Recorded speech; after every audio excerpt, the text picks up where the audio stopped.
Fatty acid. ठीक है, 1 minute रुको। Hydrolysis, after the hydrolysis of triglyceride, मतलब वाटर मॉलिक्यूल का एडिशन होने के बाद ये जो भी ट्राइग्लिसराइड है इनका स्प्लिट किसमें होगा, ग्लिसरॉल और फैटी एसिड। जैसे फर्स्ट यहाँ पे एग्जांपल में बताया कि CH2COR, ये क्या है, एक ईस्टर। ये ऐसे 3 मॉलिक्यूल एक दूसरे के साथ अटैच है, 1 2 3 कार्बन है और ग्लिसरॉल के डेरिवेटिव है, इसलिए ट्राइग्लिसराइड्स बोला।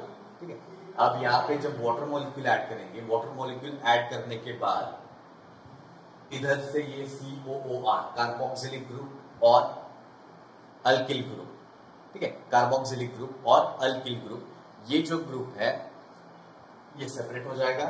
ठीक है, COOH कार्बोक्सिलिक ग्रुप हुआ और R1 यानी अल्किल ग्रुप। ठीक है, सो हाइड्रोकार्बन और उसके साथ में क्या है, एसिडिक ग्रुप, हाइड्रोकार्बन उसके साथ एसिडिक ग्रुप, हाइड्रोकार्बन उसके साथ एसिडिक ग्रुप। 3 क्यों बताया, क्योंकि यहाँ पे 3 अल्किल ग्रुप है। ठीक है, 3 R1 R2 R3 बोला है ना, R1 R2 R3 मतलब क्या, 3 अल्किल ग्रुप वहां पे प्रेजेंट है, 3 हाइड्रोकार्बन की चेन वहां पे प्रेजेंट है। तो ये चेन के साथ जब एसिड एसोसिएट होगा, मतलब कौन सा ग्रुप, कार्बोक्सिलिक ग्रुप, तब उसको अपन क्या बोलेंगे, एसिड। अब ये फैट से बना है इसलिए इसको क्या बोलेंगे, फैटी एसिड। ठीक है, इसको क्या बोलेंगे, फैटी एसिड। अब ये जो फैटी एसिड है, ये फैटी एसिड की ये हाइड्रोलिसिस रिएक्शन जो है, इसका अपने को कमर्शियल फायदा है। कैसे, तो ये जो रिएक्शन है उसको दूसरा नाम क्या है, या इस टाइप ऐसे ही दूसरी रिएक्शन रहती है जिसको कहते हैं सैपोनिफिकेशन। सैपोनिफिकेशन वो रिएक्शन है जहां पे फैट्स का हाइड्रोलिसिस होगा, बट किसके प्रेजेंस में, अल्कली। अल्कली यानी एसिड या बेस। अल्कली मीनिंग, अल्कली का मीनिंग क्या होता है, अल्कली मीन्स हाइड्रोलिसिस होगा किसी भी फैट का या ट्राइग्लिसराइड का, स्पेशली फैट। ट्राइग्लिसराइड का बेस के साथ जब हाइड्रोलिसिस होगा तब अपने को क्या मिलता है, glycerol and salts of fatty acid. Glycerol and salts of fatty acid, ये जो रिएक्शन है जहां पे बेस के साथ हाइड्रोलिसिस होगा। पहले रिएक्शन में सिर्फ हाइड्रोलिसिस, पहले का जो हाइड्रोलिसिस था वो सिर्फ वाटर के प्रेजेंस में था। अभी का हाइड्रोलिसिस कौन सा है, अल्कली के प्रेजेंस में। बेस के साथ जब ये बेस के साथ जब रिएक्ट होगा ट्राइग्लिसराइड, तब उसको कहते हैं ग्लिसरॉल सैपोनिफिकेशन, और इस रिएक्शन में ग्लिसरॉल और फैटी एसिड रिलीज होता है। तो ये जो ऊपर की रिएक्शन बताई इसको क्या कहेंगे, हाइड्रोलिसिस ऑफ ट्राइग्लिसराइड्स, और उसको दूसरा ही नाम क्या है, सैपोनिफिकेशन। नीचे की रिएक्शन ये सिर्फ एग्जांपल बताया कि ये ऊपर जो रिएक्शन बताया इसी का रिवर्सिबल नीचे है। ऊपर में जनरल बताया है, ठीक है, यहाँ पे सिर्फ R1 R2 R3 लिखा है। नीचे के एग्जांपल में क्या लिखा है, C11H22, मतलब एक पर्टिकुलर एसिड का एग्जांपल, फैटी एसिड का एग्जांपल लेके ये बताया। मतलब ये यहाँ पे 11 कार्बन, यहाँ पे 1 कार्बन, 12 कार्बन का फैटी एसिड जो है उसका एग्जांपल लेके नीचे की रिएक्शन बताई। दोनों रिएक्शन टेक्निकली सेम है। ये ट्राइग्लिसराइड से फैटी एसिड और ग्लिसरॉल में स्प्लिट बता रहे हैं, यहाँ पे फैटी एसिड और ग्लिसरॉल मिलने के बाद फैट बता रहे हैं। सो ये जो भी है, यहाँ पे डबल एरो लिख रहा है, डबल एरो क्या है, मतलब रिवर्सिबल है। सो ये एक डायरेक्शन में बताई और नीचे वही रिएक्शन दूसरे डायरेक्शन में बताएगा। ठीक है, एक ही रिएक्शन है। सो इसको क्या कहेंगे, हाइड्रोलिसिस ऑफ ट्राइग्लिसराइड और सैपोनिफिकेशन। कब, जब इसके साथ क्या अटैच रहेगा, अल्कली। ठीक है, अब ये रिएक्शन कमर्शियली इंपॉर्टेंट क्यों है, क्योंकि इस saponification is responsible for formation of soap. ठीक है, जो अपन साबुन यूज करते हैं वो साबुन में ये जो भी फैट और ऑयल रहता है। ठीक है, अच्छा साबुन के इंग्रेडिएंट बताया ना, कभी लेबल पढ़ा क्या है, हाँ, साबुन के लेबल में क्या क्या ऐड किया रहता है पता है, कभी पढ़ा है,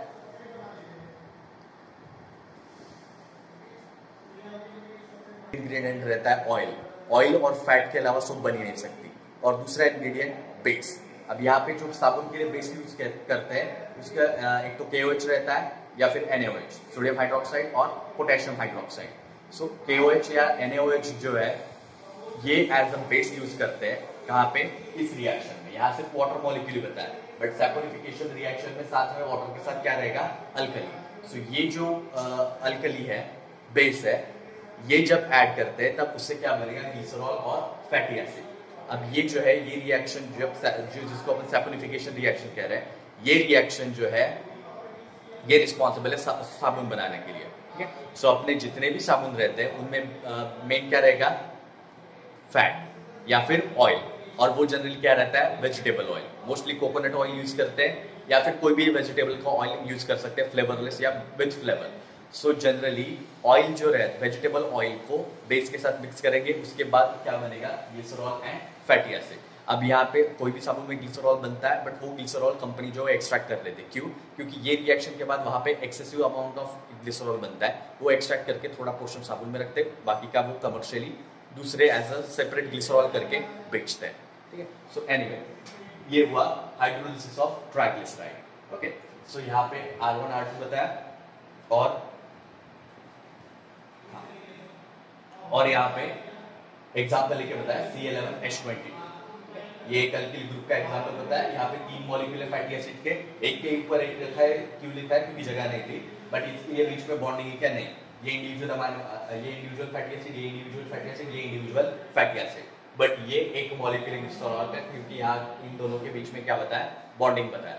तो ग्लिसरॉल और फैटी एसिड का अटैचमेंट होगा इन दोनों के। अब ये जो बॉन्ड है इसको क्या कहेंगे, ईस्टर बॉन्ड। अब ये ईस्टर बॉन्ड जो है यहाँ पे प्रेजेंट, इसलिए इसको क्या बोलेंगे अपन, ईस्टर। ये कंपाउंड फैट को क्या बोलेंगे, ईस्टर। इसका ईस्टर ये हुआ फैट के बारे में।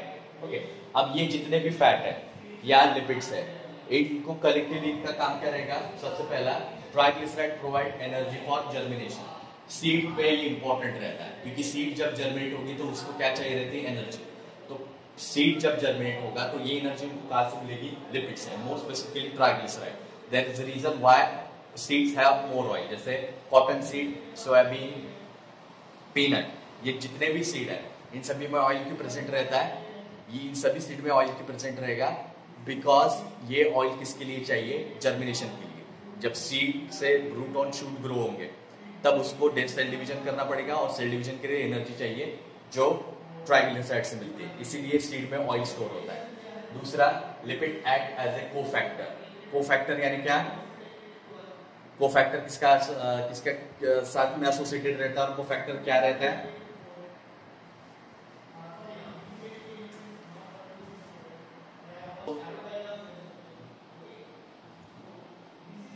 तो ये कोफैक्टर जो है वो क्या है, ऑर्गेनिक कंपाउंड। और कोफैक्टर और प्रोस्थेटिक ग्रुप, ये दोनों भी ऑर्गेनिक है। प्रोस्थेटिक ग्रुप और कोफैक्टर में डिफरेंस क्या रहेगा, दोनों भी ऑर्गेनिक का कंपाउंड है, पर प्रोस्थेटिक ग्रुप और कोफैक्टर में क्या डिफरेंस रहता है, वो थर्मोस्टेबल रहता है। प्रोस्थेटिक ग्रुप थर्मोलेबाइल रहता है। थर्मोलेबाइल यानी क्या, हीट सहन कर सकता है या नहीं सहन कर सकता, ठीक है। थर्मोलेबाइल यानी हीट सहन कर सकता है या नहीं कर सकता, बताओ। थर्मोलेबाइल यानी क्या, हीट स्टेबल नहीं है, जो ज्यादा हीट को सहन नहीं कर सकता। लोग तुम्हारे भले ही अभी लिपिड इसलिए इंपॉर्टेंट है क्योंकि lipid also work as a cofactor in both animal and plant and fungus. Last, essential and volatile oils are used in medicine. So यहाँ पे ये जितने भी ऑयल्स बनते हैं जो जनरली लिपिड डेरिवेटिव रहते हैं, ये जो भी ऑयल रहते हैं वो इसेंशियल है, क्योंकि वहाँ पे बहुत रेयर कंपाउंड है और उसकी कुछ तो भी मेडिसिनल प्रॉपर्टी रहती है। और वोलेटाइल है यानी वो बहुत जल्दी इवेपोरेट हो जाता है, तो ऐसे जो ऑयल रहते हैं वो मेडिसिन में यूज करते हैं, ठीक है। सो इसीलिए लिपिड जो है वो इम्पोर्टेंट है। ये 3 मेन फंक्शन हुए लिपिड्स के, बाकी के जो है वो कल और पहले के क्लास में एक्सप्लेन किया था, ठीक है। यहाँ पे खत्म होता है लिपिड वाला पार्ट। नेक्स्ट बायोमोलिक्यूल, लास्ट चौथा बायोमोलिक्यूल न्यूक्लिक एसिड। सो ये जो न्यूक्लिक एसिड क्यों बोला है, क्योंकि ये न्यूक्लियस के अंदर प्रेजेंट है, ठीक है। प्रोकैरियोट में न्यूक्लियस प्रेजेंट नहीं रहती, बट यूकैरियोट में जो भी एसिड रहेगा वो किसके अंदर रहेगा, न्यूक्लियस के अंदर। सो न्यूक्लियस के अंदर है और उसको एसिडिक पीएच है, उसका नेचर एसिडिक है, इसलिए उसको क्या बोला, न्यूक्लिक एसिड। इसलिए उसको क्या बोला है, न्यूक्लिक एसिड। अब ये जो न्यूक्लिक एसिड रहता है ये सभी लिविंग ऑर्गेनिज्म में प्रेजेंट रहता है, either in a form of DNA और आरएनए। एक तो डीएनए के फॉर्म में रहेगा, नहीं तो आरएनए के फॉर्म में। ये हर लिविंग ऑर्गेनिज्म में प्रेजेंट रहता है, बैक्टीरिया से लेके वायरस तक, बट वायरस में एक तो डीएनए रहेगा या फिर आरएनए रहेगा, बट बाकी जितने भी लिविंग ऑर्गेनिज्म है उन सभी पे डीएनए भी रहता है और आरएनए भी रहता है। ठीक है, सो ये डीएनए या आरएनए के फॉर्म में प्रेजेंट रहेगा और ये फर्स्ट आइसोलेट किया था फ्रेडरिक मिस्टर इन 1868। ठीक है, 1868 में फ्रेडरिक मिस्टर ये साइंटिस्ट ने सबसे पहले न्यूक्लिक एसिड आइसोलेट किया था फ्रॉम पस सेल। ठीक है, जब पस बाहर निकलता है अपने कोई भी जख्म में से तब उसको पस सेल कहते हैं। एनीवे सेल का नाम नहीं पूछता वैसे, बट ये आपके इंफॉर्मेशन के लिए याद रखना, पस सेल से आइसोलेट किया था और जब उन्होंने आइसोलेट किया तब इस कंपाउंड को नाम क्या दिया था, न्यूक्लिक। तब इस कंपाउंड को नाम क्या दिया था, न्यूक्लिक। अब जैसे जैसे रिसर्च होती गई तब पता चला कि इसका पीएच एसिडिक है, इसका नेचर एसिडिक है, इसलिए उसको क्या बोला, न्यूक्लिक एसिड। इसलिए उसको क्या बोला है, न्यूक्लिक एसिड। अब ये जो भी न्यूक्लिक एसिड रहता है, आरएनए रहो या डीएनए, इसमें 3 कंपाउंड रहते हैं। 3 कंपाउंड, सबसे पहला पेंटोस शुगर, नाइट्रोजनस बेस जिसमें 2 टाइप रहते हैं, प्यूरिन और पिरिमिडीन। एक सिंगल रिंग, एक डबल रिंग स्ट्रक्चर है और दूसरा सिंगल रिंग स्ट्रक्चर है।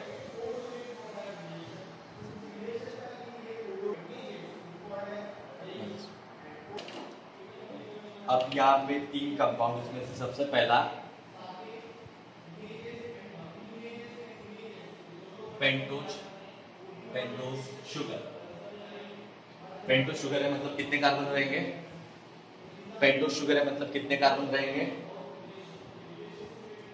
बताओ। हाँ, 5 कार्बन बराबर। पेंटोस शुगर है, it is a 5 carbon sugar.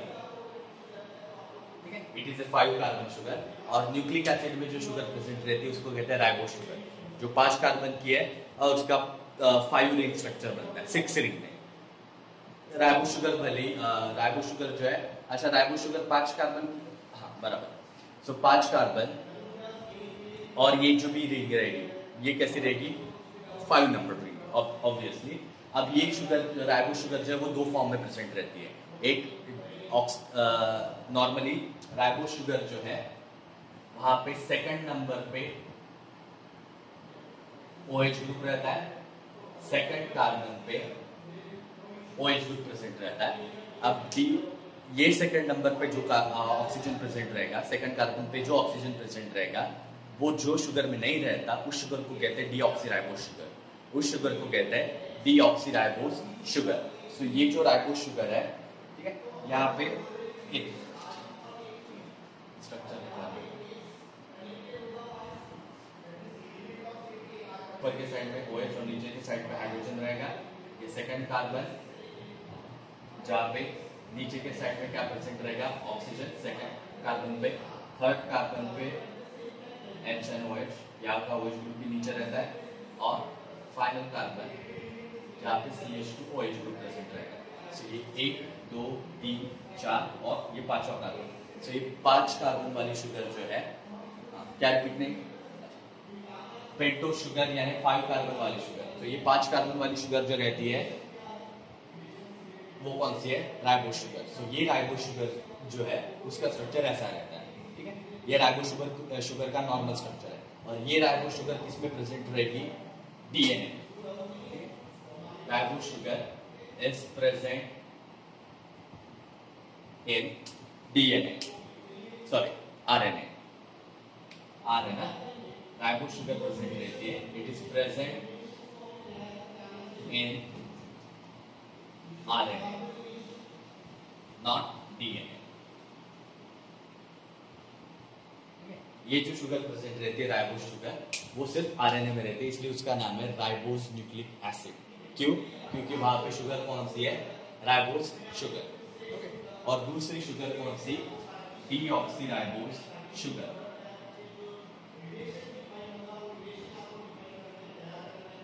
Second sugar कौन सी है, डीऑक्सीराइबोस शुगर।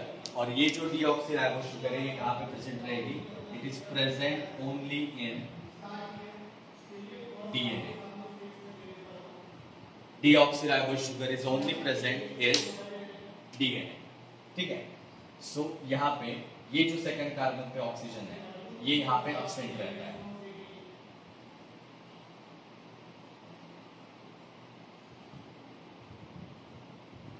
बाकी चीजें वैसे की वैसी रहेगी, बस ये कार्बन पे एक ऑक्सीजन कम रहता है सेकंड नंबर के कार्बन पे।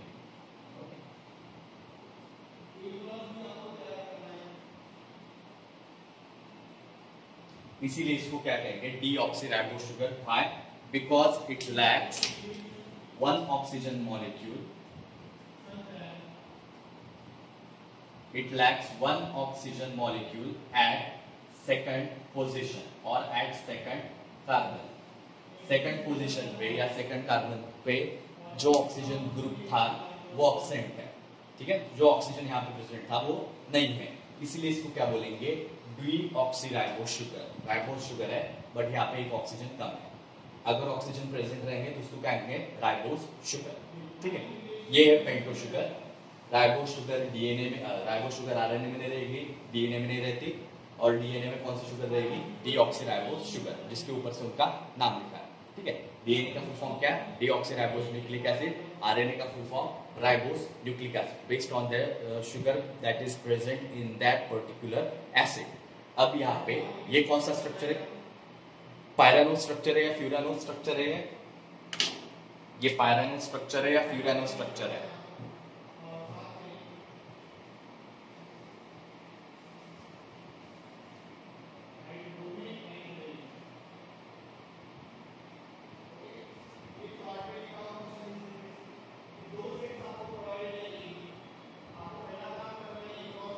ये जो ऐसा है 5 कार्बन या 5 नंबर रिंग जो रहेगी, ये 5 नंबर रिंग कौन से, फ्यूरानोस। अब यहाँ पे ये कौन सी शुगर है, डीऑक्सीराइबोस, सो इसीलिए यहाँ पे क्या लिखेंगे, डीऑक्सीराइबो फ्यूरानोस शुगर या डीऑक्सीराइबो फ्यूरानोस रिंग। अब यहाँ पे डीऑक्सी बोला है, मतलब जहाँ पे ऑक्सीजन नहीं है। अब ऑक्सीजन कौन से पोजीशन पे नहीं है, सेकंड पोजीशन पे नहीं, इसलिए क्या आगे क्या लिखा है, 2 यानी मतलब 2 मॉलिक्यूल नहीं, 2 यानी क्या कि दूसरे पोजीशन पे ऑक्सीजन नहीं है, और शुरुआत में अपन क्या लिख रहे हैं, डीऑक्सी, ठीक है। सो सेकंड पोजीशन पे ऑक्सीजन नहीं है, ऐसी वाली राइबो शुगर। और ये जो है जैसे पेंटा लॉक्यूलर जैसे पेंटा 5 नंबर ड्रिंक जब बनती है, तब ये 5 नंबर ड्रिंक जो रहेगी इसको क्या बोलेंगे, furanose. So it is due to deoxyribofuranose, it is ribofuranose, क्योंकि यहाँ पे कहीं पे भी सभी जगह ऑक्सीजन प्रेजेंट है जहाँ पे होना चाहिए, सो इसको क्या बोलेंगे, राइबो फ्यूरानोस, ये डीऑक्सीराइबो फ्यूरानोस, ठीक है। तो ये हुआ पेंटो शुगर के बारे में, ठीक है। उसके बाद नेक्स्ट कंपाउंड है नाइट्रोजिनस बेस, ओके। अपना सेशन खत्म होने वाला है, आपको फिर से ज्वाइन करना। Next nitrogenous base.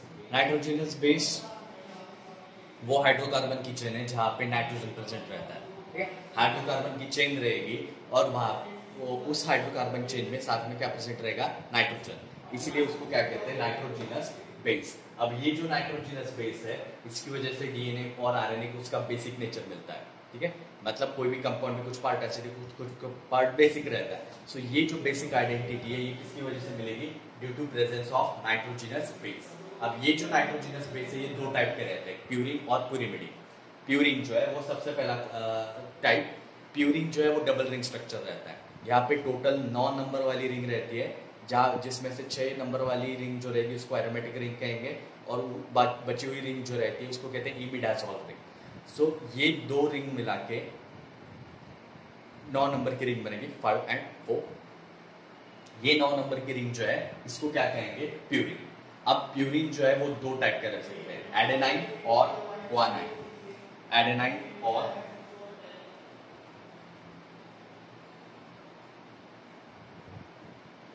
ग्वानाइन या ग्वानिन, एडेनिन और ग्वानिन और एडेनाइन और ग्वानाइन। सो यहाँ पे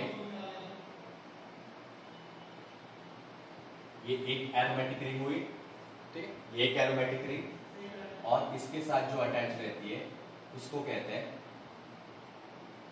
इमिडाज़ोल रिंग। सो ये जो रिंग है ये कौन सी है, इमिडाज़ोल जो साइड में प्रेजेंट है, और ये कौन सी रहती है, एरोमेटिक रिंग 6 नंबर वाली। अब यहाँ पे क्या बोला है, हाइड्रोकार्बन विद नाइट्रोजन। तो नाइट्रोजन कौन सी पोजीशन पर रहता है प्यूरिन में, हमेशा फर्स्ट, ये पोजीशन को जनरली।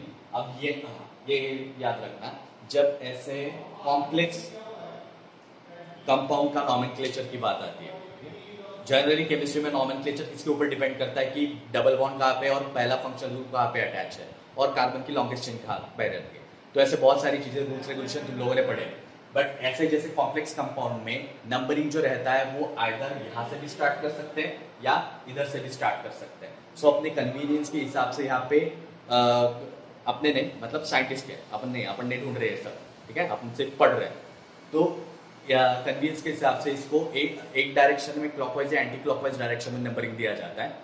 बट जनरली दोनों के केस में फर्स्ट एंड थर्ड पोजीशन पे यहाँ पे नाइट्रोजन रहेगा और उसके बाद ये 7th पोजीशन और 9th पोजीशन यहाँ पे नाइट्रोजन प्रेजेंट रहता है, ठीक है। तो ये डबल रिंग स्ट्रक्चर है, जैसा प्यूरिन का है वैसा ही बेसिक स्ट्रक्चर जो है वो सेम रहेगा। इसमें प्यूरिन और प्यूरिन के दो एग्जांपल एडेनाइन और ग्वानाइन।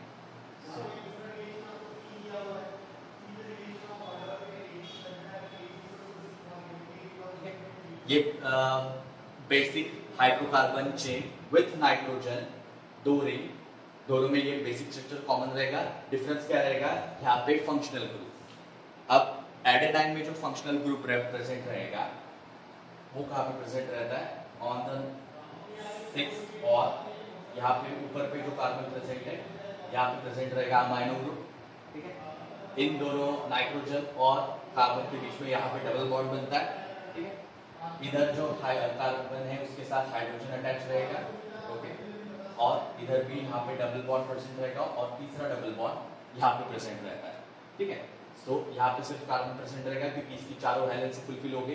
पता है ना कार्बन की वैलेंसी 4 रहती है और नाइट्रोजन की वैलेंसी पता है, नाइट्रोजन की वैलेंसी पता है क्या है,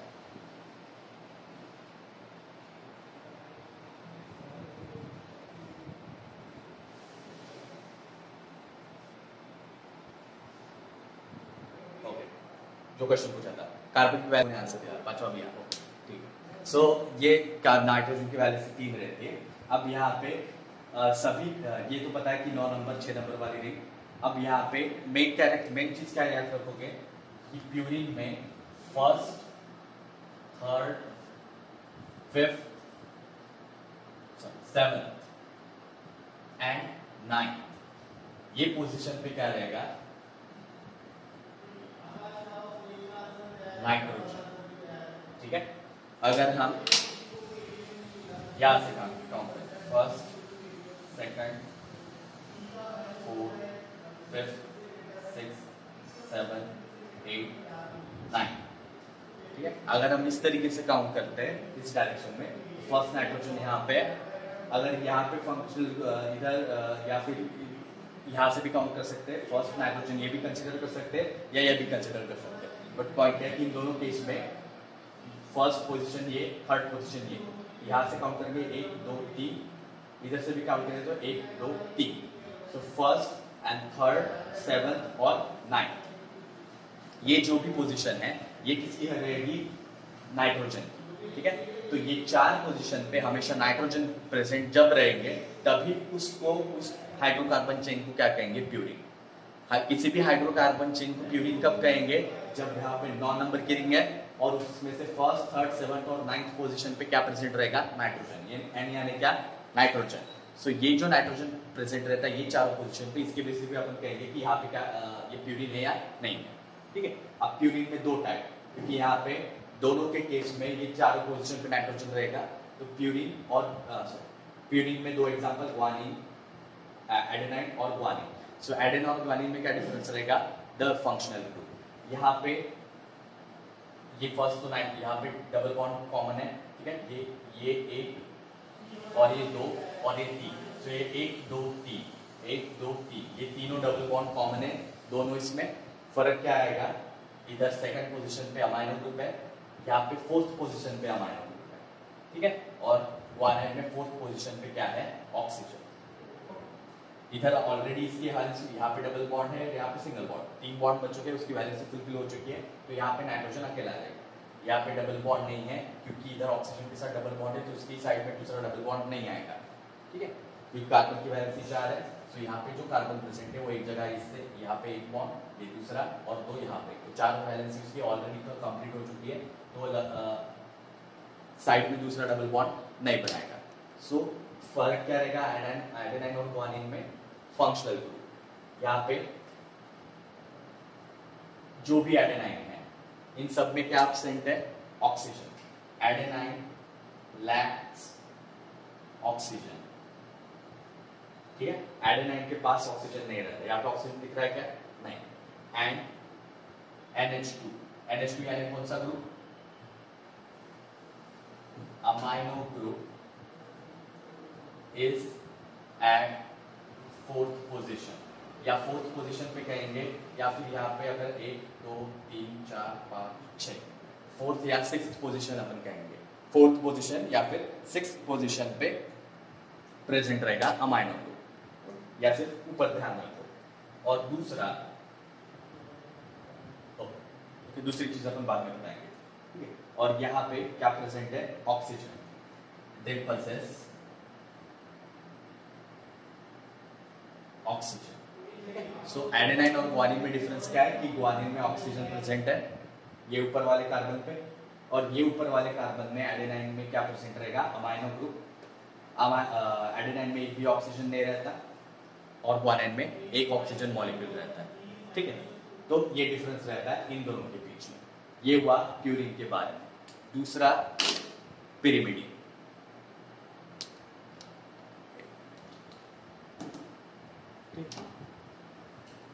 ये प्यूरिन। सेकंड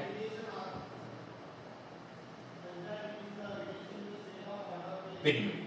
पिरिमिडीन जो है वो 6 नंबर रिंग है। यहाँ पे डबल रिंग नहीं, ये सिंगल रिंग स्ट्रक्चर है, और ये सिंगल रिंग स्ट्रक्चर जो है ये सिर्फ एरोमेटिक रिंग से बनता है, ठीक है। Pyrimidine is a single ring structure, एक ही रिंग से बना है, and the ring is made up of 6 number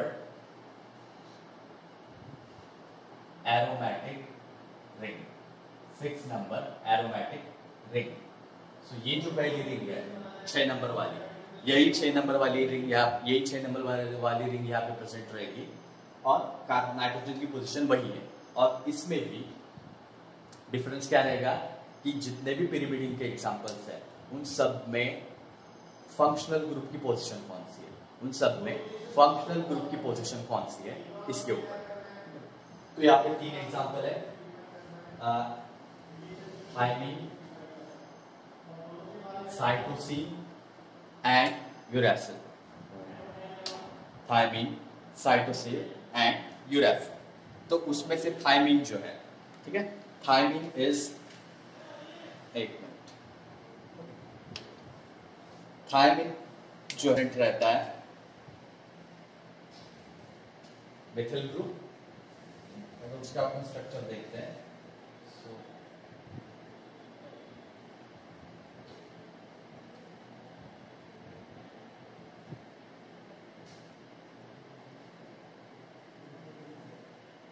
ये 6 नंबर रिंग हुई। फर्स्ट और थर्ड नंबर के क्या क्या प्रेजेंट है? नाइट्रोजन। अब ये रिंग में ऊपर के साइड में ऑक्सीजन प्रेजेंट रहेगा, ओके। इधर डबल बॉन्ड कॉमन। इस कार्बन के ऊपर क्या कौन सा ग्रुप रहेगा? मिथिल। यहाँ पे क्या प्रेजेंट रहेगा? सिर्फ हाइड्रोजन, जो ऑलरेडी उसमें काउंट होगा। यहाँ पे दूसरा हाइड्रोजन, एंड इस पोजीशन नंबर पे रहेगा ऑक्सीजन, एंड अगेन 1 नाइट्रोजन, ठीक। सो यहाँ पे जो 5th कार्बन है, 5th कार्बन कहाँ से काउंट करके? 1 2 3 4 5 6। सो थायमीन में, हाँ, ये थायमीन जो है ये 6 नंबर। दूसरा CH3 ग्रुप का प्रेजेंट है eight 5th carbon. 5th carbon में CH3 ग्रुप प्रेजेंट है, ओके। ये हुआ थायमीन के बारे में। दूसरा एग्जांपल है इसका साइटोसिन।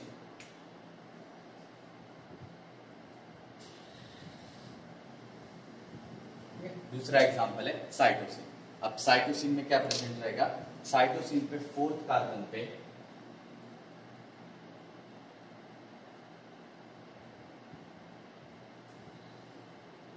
अमीनो ग्रुप प्रेजेंट रहता है या अमाइनो ग्रुप प्रेजेंट रहता है, नंबर 1, नंबर 2, नंबर 3, 4। तो यहाँ पे 4th कार्बन पे कौन सा ग्रुप रहेगा? अमाइनो ग्रुप, ठीक है। और बाकी की चीजें लगभग सेम रहती है।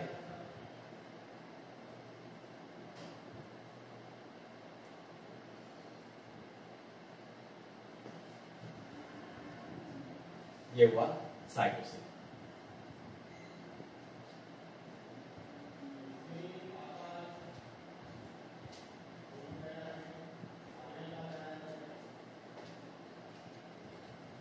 फोर्थ पोजीशन पे रहेगा अमाइनो।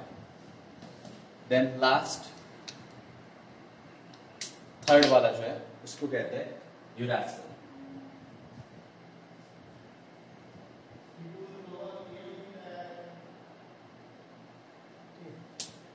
ये जो यूरासिल रहता है यहाँ पे सेकंड और फोर्थ दोनों पोजीशन पे क्या प्रेजेंट रहेगा? ऑक्सीजन।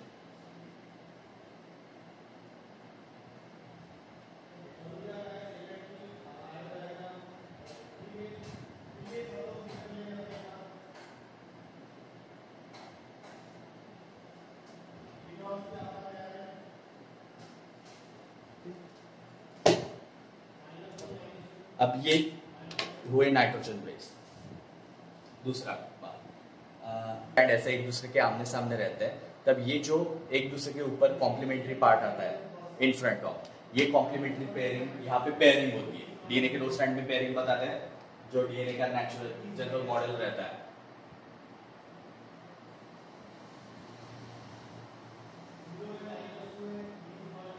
ठीक है, ये मॉडल पे बॉन्डिंग कहाँ पे? यहाँ पे दिखाई दी है, 10 तक पढ़ा होगा।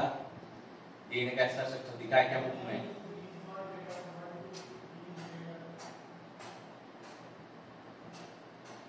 ऐसा स्ट्रक्चर पढ़ा है क्या? हाँ।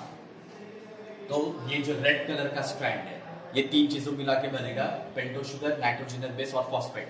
ठीक है, अब ये तीनों से ये रेड कलर की एक स्ट्रैंड बनेगी, यही 3 चीजें मिला के रेड कलर की दूसरी स्ट्रैंड बनती है। और बीच में जो ब्लू कलर के बॉन्डिंग दिखा रहे हैं वो बॉन्डिंग किस पे प्रेजेंट रहेंगे?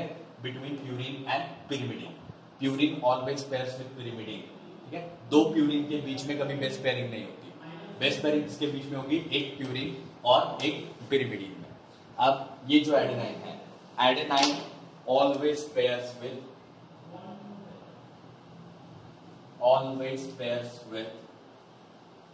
थाइमिन। ठीक है, A always pairs with T by double bond. Adenine always pairs with thymine.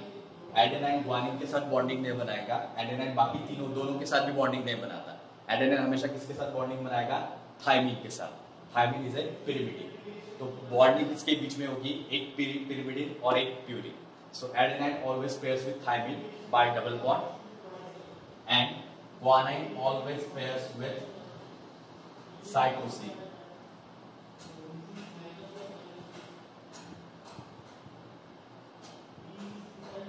ठीक है, G always pairs with C by triple bond। ठीक है, तो ये दोनों जो अपोजिट डायरेक्शन में आएंगे, ठीक है, एक ये डायरेक्शन में और एक ये डायरेक्शन में, तो इन दोनों के बीच में ग्वानिन या ग्वानाइन और साइटोसिन, इन दोनों के बीच में 3 बॉन्ड बनते हैं। Guanine always pairs with cytosine. अब adenine, guanine, thymine and cytosine, ये चारों बेस पेयर्स जो है वो डीएनए में भी प्रेजेंट रहेंगे, आरएनए में भी प्रेजेंट रहता है। ठीक है, बट इनमें से थाइमिन जो है वो आरएनए में रिप्लेस होता है with uracil. Thymine replaced by uracil, replaces thymine। कहां पे? सिर्फ आरएनए। ठीक है, डीएनए में नहीं। ठीक है, यूरासिल हमेशा कहां प्रेजेंट रहेगा? आरएनए में, और आरएनए में वो किसको रिप्लेस करता है? थाइमिन को। सो अगर यहाँ पे एडेनाइन है, ठीक है, अगर ए और टी बता रहा है तो यहाँ पे थाइमिन बता रहे हैं, मतलब ये थाइमिन कहाँ पे प्रेजेंट रहेगा? डीएनए में। थाइमिन जो है वो आरएनए में प्रेजेंट नहीं रहता। आरएनए जो है वो सिंगल स्ट्रक्चर हुआ। ठीक है, आरएनए एक ही स्ट्रैंड से बनता है, आरएनए डबल स्ट्रैंड नहीं रहती। तो आरएनए में हमेशा क्या रहेगा? यूरासिल। और किसको रिप्लेस करता है, थायमीन को। इसीलिए डीएनए में एक एडेनाइन पेयर्स विथ थायमीन और आरएनए के केस में एडेनाइन पेयर्स विथ यूरैसिल, ठीक है। ओके, या फिर ऐसा है A always pairs with thymine in case of DNA and adenine always pairs with uracil in case of RNA। और यूरासिल कहाँ पे प्रेजेंट रहेगा, सिर्फ आरएनए में, ठीक है। यूरासिल कहाँ पे प्रेजेंट रहेगा, सिर्फ आरएनए में। बाकी की किसी को कोई भी रिप्लेस नहीं करता, सिर्फ यूरासिल रिप्लेस करेगा थायमीन को इन केस ऑफ आरएनए। दूसरा, प्यूरिन और पिरिमिडीन के बीच में बॉन्डिंग होगी। दो पिरिमिडीन के बीच में बॉन्ड नहीं होते, दो प्यूरिन के बीच में भी बॉन्ड नहीं होते। बॉन्डिंग किसके बीच में रहेगी, हमेशा एडेनाइन की थायमीन के साथ अगर डीएनए है, एडेनाइन की यूरासिल के साथ अगर आरएनए है, ठीक है। दूसरा, guanine always pairs with cytosine, G always pairs with C triple bond, A always pairs with T और U with डबल बॉन्ड, ठीक है। ये हुआ नाइट्रोजन बेस के बारे में। अब ये जो थायमीन है यहाँ पे ये नंबर पे, ठीक है, ये सेकंड और सेकंड, ये सेकंड नंबर तीनों में ऑक्सीजन यहाँ पे प्रेजेंट होगा, वो रिप्लेस नहीं होगा, ठीक है। और थायमीन और यूरासिल में ये जो नाइट्रोजन है ये हमेशा डबल बॉन्ड से अटैच रहता है, ठीक है। थायमीन और यूरासिल में सेकंड और फोर्थ दोनों यहाँ पे ऑक्सीजन प्रेजेंट है।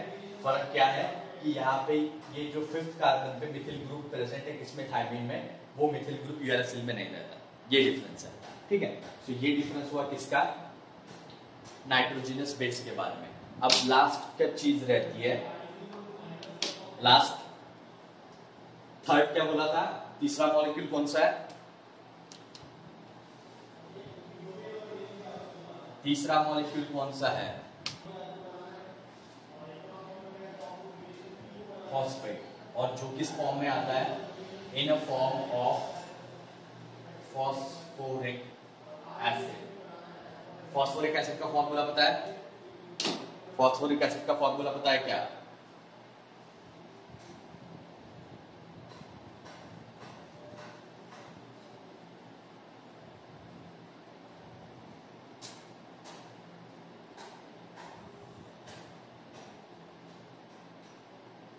अरे फॉस्फोरिक एसिड का फॉर्मूला पता है, नहीं पता, भूल गए,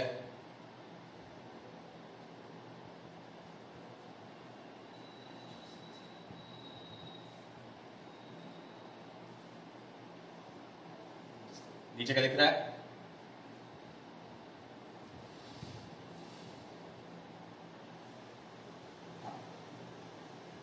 फॉस्फोरिक एसिड का फॉर्मूला H3PO4, ठीक है। सो ये हुआ H3PO4,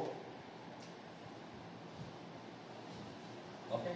सो ऐसे तीन फॉस्फेट मॉलिक्यूल या फॉस्फोरिक एसिड से तीन ऐसे मॉलिक्यूल डीएनए में अटैच रहते हैं। सो डीएनए किन तीन चीजों से बना रहेगा, पेंटो शुगर, एक राइबो शुगर, इन चारों में से कोई एक बेस और 3 फॉस्फेट मॉलिक्यूल, ठीक है। 3 फॉस्फेट मॉलिक्यूल या 3 फॉस्फोरिक एसिड के मॉलिक्यूल प्रेजेंट रहेंगे एक न्यूक्लियोटाइड में, ठीक है।